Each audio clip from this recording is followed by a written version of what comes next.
자, 16번 부합이라고 나와 있는데요. 법률 규정에 의한 소유권 취득 원인 중에서 첨부라는 게 있고요. 첨부 중에 부합이라는 게 있습니다. 부합이라는 것은 소유자가 가진 두 개의 물건이 합체가 돼서 하나의 물건이 되는 걸 말합니다. 이게 부합입니다. 근데 이 부합은 부동산에 물건이 부합하는 경우와 동산끼리 부합하는 경우가 있는데, 그 중에서요 부동산에 물건이 부합하는 경우가 주로 출제가 됩니다.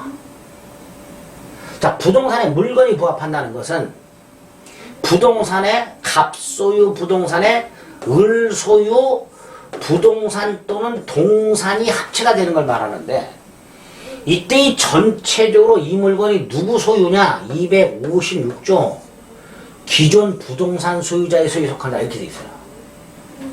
그래서 먼저 부동산에 부동산이 부합하는 경우 건물 증축 생각하면 돼요. 갑소유 건물에 을이 증축을 했다. 갑소유 건물에 을소유 건물이 부합됐다 이렇게 보는 거예요. 따라서 전체적으로 누구 소유다? 갑소유다 이렇게 되는 거죠. 갑소유 땅에 을이 나무를 가져와서 나무를 식재했다. 나무가 갑소유 땅에 부합이 됐다. 따라서 나무는 갑소유다. 갑소유 건물에 을이 엘리베이터를 가져서 엘리베이터를 설치했다. 엘리베이터는 갑소유 건물에 부합되었다. 따라서 갑소유다 이렇게 되는 거예요. 그게 원칙이에요. 설령 이 부합되는 물건의 가격이 기존 부동산 가격을 현저히 초과하더라도 원칙적으로 기존 부동산 소유자에게 속하게 됩니다. 다만 부합이 안 되는 경우가 있어요. 첫째, 을이 정당하게 부속시킨 경우. 자, 정당해야 되고 부합이 아닌 부속시킨 경우. 부속이란 건 독립물이다 이런 뜻. 독립물. 예를 들어서 갑소유 건물을 임차한 을이 갑의 상납을 받아 증축했고, 정당하죠? 증축한 부분이 구조상 영상 독립성을 갖췄고, 그럼 요거는 기존 건물에 부합되지 않고 증축한 을 소유가 됩니다. 또 을이 갑하고 임대차나 지상권에 기초해서 나무를 심었다. 그리고 나무에다가 이름표를 붙였다. 명인방법. 그럼 이 나무는 땅에 부합되지 않고 을 소유 이렇게 되는 겁니다. 이런 식으로 부합 중에서 부동산 A 부합을 조심하시면 되고, 그 부동산 A 부합과 관련된 지금 설명드린 거 요 정도 가지고 문제를 살살 풀어봐야 되고요. 또 하나는 이렇게 갑소유 물건에 을소유 물건이 부합이 돼서 전체적으로 갑이 소유권을 취득하게 되면 결과적으로 을은 소유권을 상실한 거니까 갑에게 보상을 청구할 수 있도록 해놨습니다. 부합으로 인해 소유권을 상실한 사람은 그 부합물에 대한 소유권을 취득한 자에게 보상을 청구할 수 있도록 되어 있습니다. 이제 그거까지 딱 생각하고 문제를 보겠습니다. 1번 부동산 간에도 부합이 인정될 수 있는가? 있다. 건물 증축을 생각하자. 건물 증축은 건물이라는 부동산이 부합되는 걸로 봅니다. 2번 부동산에 부합된 동산의 가격이 기존 부동산 가격을 현저히 초과하더라도 원칙적으로 부동산 소유자에게 귀속이 된다 그랬죠. 3번 부합으로 인하여 소유권을 상실한 사람은 그 부합물의 소유권을 취득한 자에게 보상을 청구할 수 있게 됩니다. 자, 4번 토지 소유자와 사용대차 계약을 맺었다라고 되어 있는데, 사용대차는 무상 사용 계약을 말합니다. 즉 남의 땅을 무상으로 사용하는 계약을 말해요. 자, 이때 사용 차주는 빌린 사람을 말하는 거죠. 이 사람이 자기 나무를 심었습니다. 사용대차 계약을 맺고 정당하게 심었죠. 그러니까 이 나무는 그 땅에 부합되지 않고 심은 사람 소유겠죠. 심은 사람 소유. 자, 그 다음에 5번 매도인에게 소유권이 유보된 시멘트를 매수인이 제3자 소유 건물의 건축에 사용한 경우, 그 제3자가 매도인의 소유권 유보에 대해 악의라면 특별한 사정이 없는 한 시멘트는 건물에 부합되지 않는다라고. 상식적으로 시멘트는 당연히 건물에 부합이 되죠. 건물의 일부가 되잖아요. 그죠? 그러니까 당연히 5번은 틀린 지문인데, 상식적으로 생각하면 5번이 틀린 지문으로 골라낼 수 있는데, 이 5번 문제가 지문이 수험생들이 이게 도대체 무슨 말인가? 이렇게 해서 이 문제 답을 못 고른 경우가 태반했습니다. 자, 5번이 어떤 내용인지. 요게 한 번 출제가 되고 자꾸 반복적으로 출제가 되는 내용이에요. 5번이. 이런 경우입니다. 자, 건축주 갑하고요. 건축회사 을하고 건물 신축 계약을 합니다. 자, 건물 신축 계약을 건물 신축 도급 계약이라고 합니다. 건축주가 도급인이 되고요. 건축회사가 수급인이 됩니다. 자, 그런데 건축회사는 건물을 지으려면 건축 자재상으로부터 철근이나 시멘트를 살 거 아닙니까? 자, 건축회사 을이 건축 자재상 을과 시멘트 매매 계약을 했어요. 시멘트 매매 계약을 했는데 어떤 식으로 매매 계약을 했냐? 시멘트를 외상으로 공급받고요. 나중에 대금을 주면 소유권이 을에게 넘어오기로. 다시 말해서 시멘트에 대해서 외상으로 공급을 했고 대금을 받을 때까지는 병이 소유권을 가지고 있는 거로 이렇게 계약을 한 거예요. 그 시멘트 소유권 유보 매매 이렇게 부릅니다. 어쨌든 그렇게 계약을 해서 시멘트를 공급받아 가지고 건물을 지었어요. 자, 그럼 일단 시멘트는 이 건물의 일부가 되어버렸기 때문에 건물에 부합했죠. 그러니까 일단 이건 틀렸어요. 문제는 지금 시멘트는 을이 시멘트 대금을 줄 때까지는 병수였단 말이죠. 그럼 병의 입장에서는 시멘트가 건물에 부합이 됨으로써 시멘트 소유권을 상실하게 되었으니까, 자, 아까 뭐라 그랬죠? 부합으로 인하여 소유권을 상실한 자는 부합물 소유권을 취득한 자에게 보상을 청구할 수 있다고 그랬죠.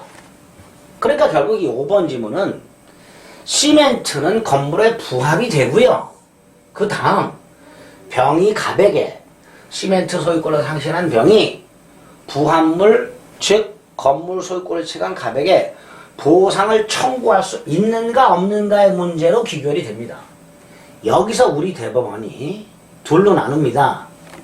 건축주, 이 건축주가 제3자입니다. 여기서 제3자가 시멘트 소유권이 병에게 유보되어 있다는 사실에 대해서 선이 무과실이라면 보상 의무가 없다.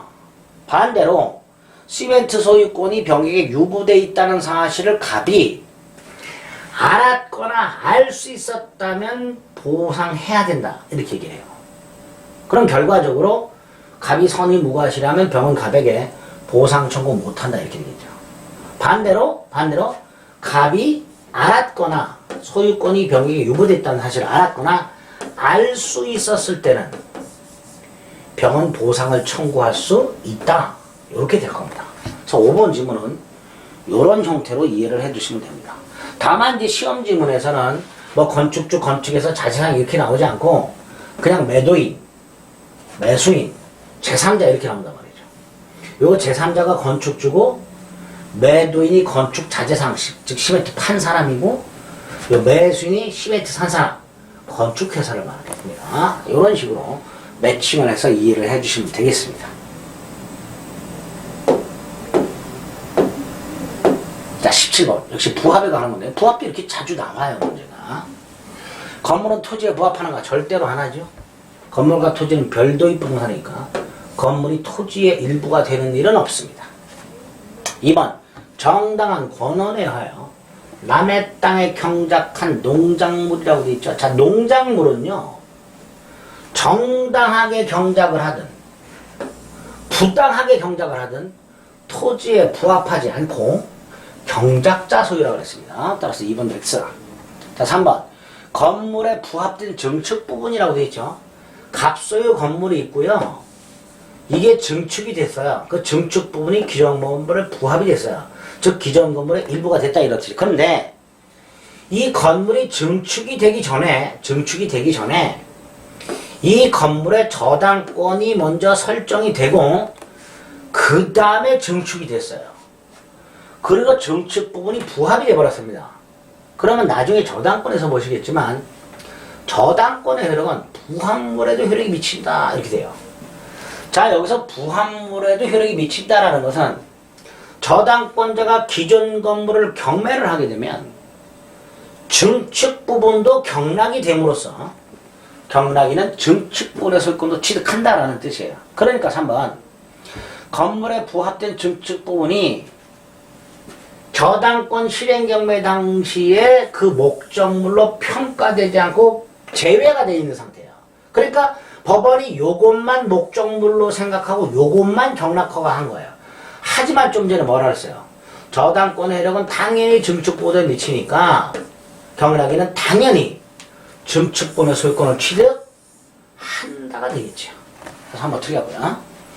4번 토지 갑 소유 땅을 을이 빌렸는데요. 병이 을의 승낙만 받아서 나무를 심었어요.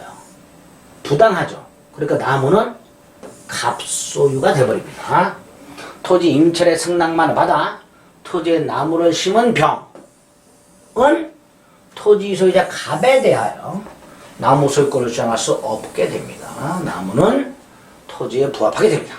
자, 5번 아까 봤던 거 매수인 시멘트 매수인입니다. 건축업자죠. 제3자 건축주입니다. 건축 도급 계약을 합니다. 그리고 건축 자재상으로부터 시멘트를 사면서 그 시멘트 소유권을 건축자청에 유보해놨어요. 그 시멘트를 가지고 건축회사가 건축주 건물을 완성합니다. 그러면 당연히 시멘트는 건물에 부합이 된다 그랬고요. 그 다음 건축자재상 병이 건축주 갑에게 보상을 청구하시는가의 문제만 남는다 그랬어요. 그런데 매도인 즉 건축자재상은 선의 무과실 제3자 제3자가 누구? 건축주. 건축주가 시멘트 소유권이 매도인에게 유보됐다는 사실을 전혀 모르고 있다면 그 건축주에게는 보상을 청구할 수가 없다. 그랬죠? 이렇게 또 나왔단 말이에요. 그래서 옳은 것은 4번. 이렇게 정리하시면 되겠습니다. 18번.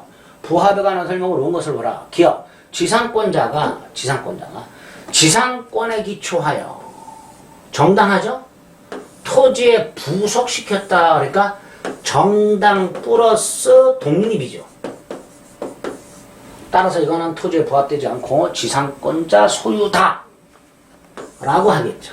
자, 기업 옳은 지문이니까 1번, 3번, 5번 셋 중에 하나가 옳은 지문 답이 되겠죠. 니은 적법한 권한 없이 자, 부당하게 경작한 농작물이죠. 누구 거? 경작자 소유죠. 니은도 옳은 지문이죠. 디귿 적법한 권한 없이 자, 부당이죠. 타인 토지의 식자는 수목이니까 이 수목은 토지에 부합하죠. 따라서 이 수목은 토지 소유자에게 귀속합니다. 옳은 지문이죠. 리얼 건물 임차인이 권원에 기하여 증축이니까 정당하게 증축을 했습니다. 그런데 그 증축 부분이 독립성이 없어요. 무슨 뜻이에요? 부합되었다 이런 뜻이에요.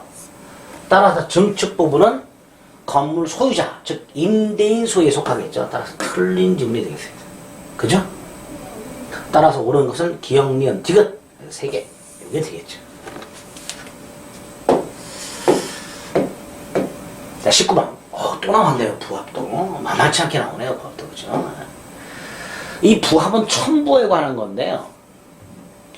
제가 작년인가 모 학원 모의고사에 첨부 문제를 했어요. 사실 이 부합을 물어보기 위해서 낸 건데 첨부 중에 이제 부합 지문이 쭉 나왔을 거 아닙니까? 그런데 수험생분들이 그 모의고사분들이 인터넷 게시판에 난리가 났어요. 첨부라는 것도 처음 들어보고 부합이라는 것도 처음 들어본다. 도대체 이 모의고사 출제한 놈 누구냐? 나오지도 않는 걸 출제하는 이 또라이가 누구냐? 막 인터넷에 난리가 났어요. 제가 그걸 보고 마음의 상처를 받았죠. 아, 이렇게 나오는데 그 시험 모의고사가 7월인가 8월인가? 거의 시험 얼마 안 남은 거예요. 수험생분들이 시험 임박했는데 전혀 듣도 보도 못한 걸 출제했다고 난리가 났어요. 그분들 합격하셨나 몰라. 이렇게 나오는데. 하여튼 그렇습니다. 제가 마음의 상처를 많이 받았어요. 자, 19번. 부동산의 부합에 관한 설명을 오는 것은 건물 임차인이 권한에 대하여 증축한 부분인데 구조상 영상 독립성이 없어. 또 나왔어요. 우리 기출문제를 보다 보면 반복해서 출제되는 게 굉장히 많죠. 그럴 수밖에 없습니다. 문제 풀에서 뽑아가지고 추출해서 시험을 내기 때문에 비슷한 지문이나 똑같은 지문이 얼마든지 나올 수 있는 거예요. 건물 임차인이 권한에 기하여 증축했지만 독립성이 없으니까 기존 건물에 부합이 되어버렸으니 임차인은 증축 부분의 소유권을 주장할 수가 없다가 되겠죠. 따라서 부속물 매수 청구를 한 것도 있을 수가 없지요. 부속물은 독립한 임차인 소유 물건을 팔아라라는 거예요. 그러니까 부속물 매수 청구 따위도 할 수가 없게 됩니다. 3번 저당권의 효력은요. 저당권이 설정되기 전이든 후든 묻지 않고 부합물에 대해서도 효력이 미치죠. 다만 임의 규정이기 때문에 그 저당권 설정 이후의 부합물에 대해서 저당권 효력이 미치지 않는다 라고 얼마든지 약정할 수 있습니다. 이게 옳은 질문이 됩니다. 저당권의 효력은 저당 목적물의 부합물 종물에도 미친다라는 민법 규정은 임의 규정으로 봅니다. 임의 규정. 따라서 3번 옳은 질문이고요. 4번 자연적 원인에 의해서 부합이 인정되는 경우도 얼마든지 있을 수 있죠. 네? 갑소유 땅에 바람에 의해서 나무 씨앗이 내려앉아가지고 그 나무가 무럭무럭 자랐단 말이에요. 이런 게 자연적 원인에 의한 부합이라고 볼 수 있겠죠. 충분히 인정될 수 있습니다. 5번 시가 1억 원 상당의 부동산에 시가 2억 원 상당의 동산이 부합됐죠. 아까 뭐라 그랬어요? 부합되는 물건의 가격이 부동산 가격을 현저히 초과하더라도 원칙적으로 부동산 소유자가 소유권을 취득한다 그랬죠. 그죠? 동산 소유자가 부동산 소유권을 취득하는 게 아니라 부동산 소유자가 소유권을 취득하니까 틀린 질문이죠. 동산 소유자가 소유권을 취득하는 게 아닙니다. 따라서 옳은 질문 3번 이렇게 되겠죠.